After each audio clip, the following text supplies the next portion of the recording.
Texans are passionate about sports, but if the fans get out of hand, a new law can mean one strike and you're out. We went in depth on what Senate Bill 2929 means for you and how it can affect more than just sports.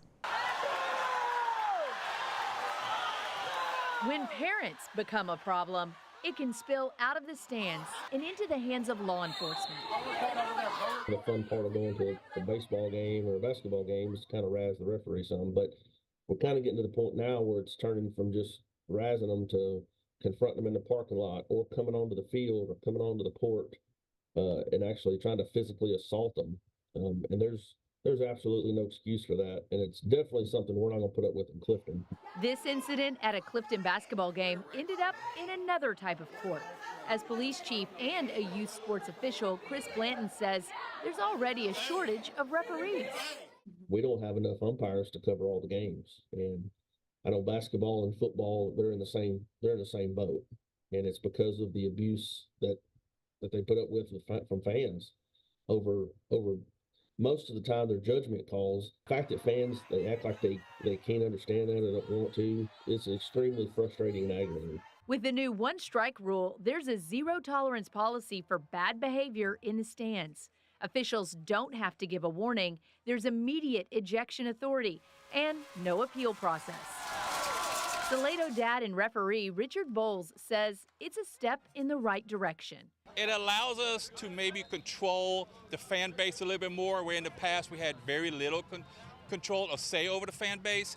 Now, if we have fans that get to the point where they really disrupt the game, we have the bandwidth without any okays from anybody. We just say this fan needs to go, and then the fan is obviously escorted out of the stadium. If a school gets 3 strikes, they could face the possibility of no longer having officials assigned to games. And Temple ISD Athletic Director Steve Prentice says the consequences for parents are strict too. It can carry on to every event on campus. You make a mistake and lose your temper on that at a football game, you might not get to come to graduation. And so we remind them of that this carries over for all events, not just the sporting event. Temple and other Central Texas schools have been ramping up awareness efforts to keep the fans friendly. Recently, UIL commended Temple on its good sportsmanship. Lots of times we only hear the negative, so anytime we get positive stories about us early is exciting.